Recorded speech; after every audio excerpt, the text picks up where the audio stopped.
Therefore, those who were scattered went everywhere preaching the word. Preaching the word. Isitha sasingazi ukuthi uma sihlakaza abantu abagcwele uKristu ngoba abantu abagcwele uKristu bagcwele izwi. Ngalenkathi uSathane ehlupha ibandla liba scattered, ligcwala everywhere. It was the word that was scattered. Because wherever they go, they preach the word. Uthi uPaul, it is no longer I who live, but Christ lives in me. Now, amandla ke asekhonzeni uNkulunkulu simkhonza si full of Christ. Yonke into esinyakazisayo njengabantu bendlu yokukholwa inyakazisa izwi. Lapho kufika khona abantu who are full of Christ. Kufike izwi. Alibongwe igama lika Jesu. Lithi iBhayibheli, who were scattered, they went everywhere. As they were scattered, they were preaching the word. Noma fika uPhilip efika eSamaria. Lithi iBhayibheli, he preached Christ. Engathi uNkulunkulu bengasiza ibandla kulezi insuku.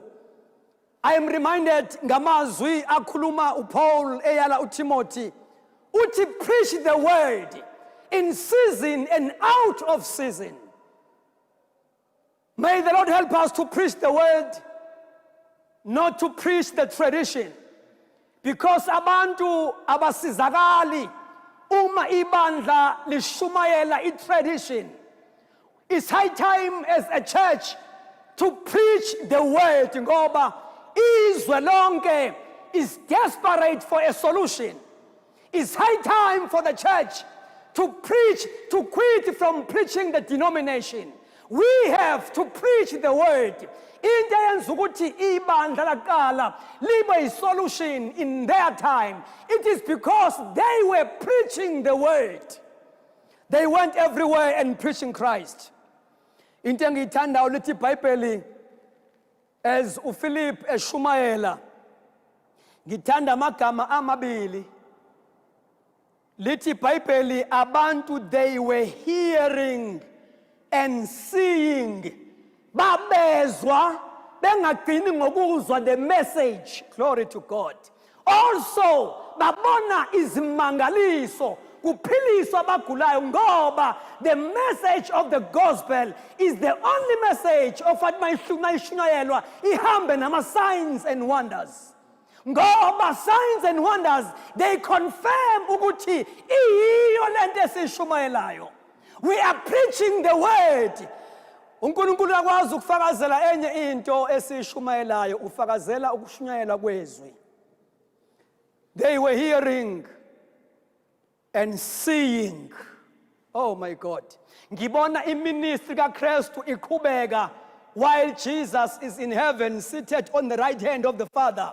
But uJesu mbona eqhubeka ngoba uthi uma ekhuluma uLuke ku chapter 1 verse 1 uthi incwadi engayibhala Theophilus about all that Jesus taught and do, akufundisa nakwenzayo. uJesu wayefundisa bezwa aphinde enze miracles babona abantu. Now here we see uPhilip eshumayela. Lithi iBhayibheli, they were hearing also they were seeing. Why kubalekile ukuthi ivangeli masilishumayela lihambe nama signs and wonders? It is because kunabantu abangeke basizakale up until they see uNkulunkulu wethu practical. They preach Christ, they preach the word, and the word is Jesus. Uthi uJohn chapter 1 verse number 1, ekuqaleni wayekhona ulizwi, and ulizwi wayekuNkulunkulu. They preach the word. As a result, lithi iBhayibheli, and there was a great joy in the city. Lapho uJesu introduce khona kahle, the end result must be joy. Our nation is desperate for that freedom. Efika ngoKristu, ifikile politically ngo-1994, but we need freedom ezoza spiritual, ize ngevangeli elizophakamisa uJesu ukuze abantu bethi be-free politically baphinde babe-free spiritually. There was a joy in the city. Lapho uJesu efike khona, there is joy. Lapho uJesu efike khona, there is peace. Alibongwe igama likaJesu. Now, biblical reasons why we should preach Jesus. As I've said, number one, salvation is to be found through Jesus alone. In all the world, there is only one name. Alibongwe igama lenkosi esinikezwe lona ukuba sishumayele lona igama likaJesu. We are not permitted to preach anything other than Christ. Number two, for there is only one God and one mediator. Usho njalo uPaul uthi munye uNkulunkulu, munye nomlamleli phakathi kwabantu noNkulunkulu, umuntu Kristu Jesu. Sishumayela yena ngoba is the only mediator. Number three, it is a sin to preach anything other than the gospel of Jesus Christ. Yisona ukushumayela enye into, ukushumayela elinye ivangeli, ungashumayela uKristu. Why am I saying that? Lithi Bible encwadini yabase Galatians chapter 1 verse number 8. But even we or an angel from heaven should preach to you a gospel contrary to that which we originally preached to you, let him be condemned to destruction. Akakalekisa umuntu oshumayela elinye ivangeli other than the gospel of Jesus Christ. We preach Jesus because it is a sin before God.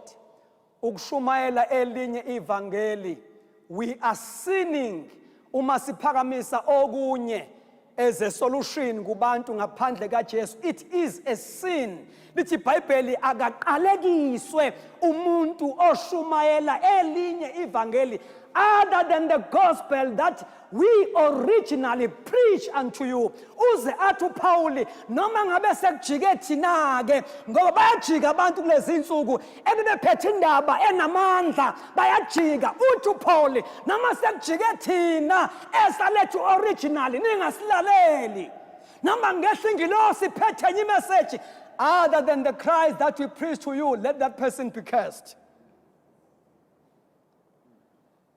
Glory to God. Jesus came to the world for a special purpose. There are remarkable things that I want to mention here, why Jesus came. As we are saying, uma siphendula umbuzo othi, why sishumayela uJesu? It is because there is no other name. But here are special purposes why Jesus came to the world. Number one, it was to restore a fellowship phakathi komuntu noNkulunkulu. Ayikho into ehlanganisa umuntu noNkulunkulu ngaphandle kaJesu. Uma ufuna ukuhlanganisa umuntu nomenzi wakhe, kufanele ukuthi lo muntu athole imediator by the name of Jesus. Alibongwe igama likaJesu. Now, it is to restore our fellowship with God the Father. Ingakho uJohn uthi lokho esikubonileyo sakuzwa sinishumayeza khona nani, ukuze nani nibe nenhlanganyelo nathi, kepha thina sinenhlanganyelo noyise nendodana. Once we preach Christ, abantu baba ne fellowship with God the Father and also God the Son. Number two, why Jesus came? Number two, to rescue man from the power of sin, from the power of Satan. Uthi uPaul owasikhulula emandleni obumnyama nasembusweni wobumnyama wasifaka wasasharisha embusweni wendodana yothando lwakhe. He has delivered us from the power of darkness. Uma sishumayela uJesu abantu bayakhululwa embusweni wobumnyama ngoba there are two kingdoms. Awukho phakathi nendawo. And wonke umuntu is belong to somewhere. It's either you are in the kingdom of darkness or you are in the kingdom of light. There is no kingdom ephakathi nendawo. There are two kingdoms. And these two kingdoms, the kingdom of light, the kingdom of righteousness, the king is Jesus Christ. And the kingdom of darkness, the king is devil. It's either you belong to the kingdom of light or you belong to the kingdom of darkness. We were transferred from one kingdom to another kingdom. That is why we preach Christ. We was kulula. Number 3, why we have to preach Jesus. What is the purpose of his coming? To give us eternal life. That is 1 John chapter 5, verse number 11. The Bible says, glory to Jesus. Ukuphila okuphakade nalokhu kuphila kusendodaneni. Uma sishumayela uJesu sishumayela the eternal life. Usiphile ukuphila nalokhu kuphila kusendodaneni. Ngeke ukuthole kwenye indawo akukho esontweni kodwa kusendodaneni. Once wathatha uJesu uthathe the eternal life. Baningi abantu bagcwele emasontweni but they don't have the eternal life ngoba ungangena esontweni kodwa ungangenwe uKristu. Number 4, why Jesus came to destroy the works of Satan in our lives. Oh my God. Ngiyamthanda John uthi for this purpose, the Son of God was manifested that he might destroy the works of the devil. There are works of the devil that must be destroyed. As we preach Jesus Christ, on the other side, you are destroying the works of the devil. Our country began a challenge, enkulu, gender-based violence is one of the works of the devil. When we preach Christ, we are bringing a solution. All corruption is the work of the devil. Rape, yonke into ongayibala, you may mention them. It is all the works of the devil. But as we preach Christ, we are bringing a solution. Number 5, Jesus took the punishment for our sins. Glory to Jesus on the cross. That is why we preach him. Ngiyamthanda Isaiah mighty, but he was pierced for our transgressions. He was crushed for our iniquities. He died in our place. He took our shame. Ngalengathi uJesu ebethelwa konke kona kwakubethelwa kunye naye. Yonke into esibonayo wickedness, it was nailed in the cross. He took our transgressions. Alibongwe igama lenkosi. That he may brought peace to us. Alibongwe igama likaJesu lithi iBhayibheli, and by his wounds we were healed. Nangemivimbo yakhe saphiliswa. We were all like sheep, having gone astray. Ngoba uma ungekho kuKristu ufana nemvu elahlekileyo. Awukho esibayeni okufanele ngabe ukuso. Yingakho uma ungaphandle kaKristu ziningi izinto ezikubethayo. But once you receive Jesus, you are coming back like a prodigal son. Eyaspenda yonke into. Alibongwe igama likaJesu. After isispende yonke into yaba desperate for ikhaya. Baningi abantu abazulayo ngaphandle, they are desperate for a home. Umuthola uJesu, you have found a home. Glory to God. As we're about to pray, isono asinamngani nomuntu noma ungadlela ehotela. Umphumela waso uyafana nomuntu odlela esikhotheni. Mphumela wesono ukufa. Noma ungasidla ukhuluma isingisi. Usidle nge-fork and knife. But inkokhelo iyafana. Doesn't matter ufundila ufundanga. If you are living a life of sin, the result, the wages of sin is the same.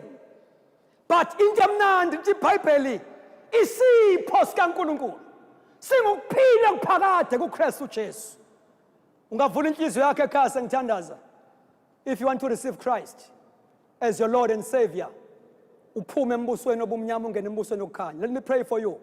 Ngegama lika Jesu. Baba siyabonga uthembekile. Ngiyabathandazela bonke abavula inhliziyo zabo besemakhaya. Babona amandla onke, bring peace in their hearts. Lithi iBhayibheli eseshumayele uPhilip eSamaria, great joy came into the city. We pray for joy. Besamukela uJesu emakhaya ngegama lika Jesu Kristu namandla. Siyabonga baba ukuthi uyakwenza lokhu in Jesus name. Amen. God bless you.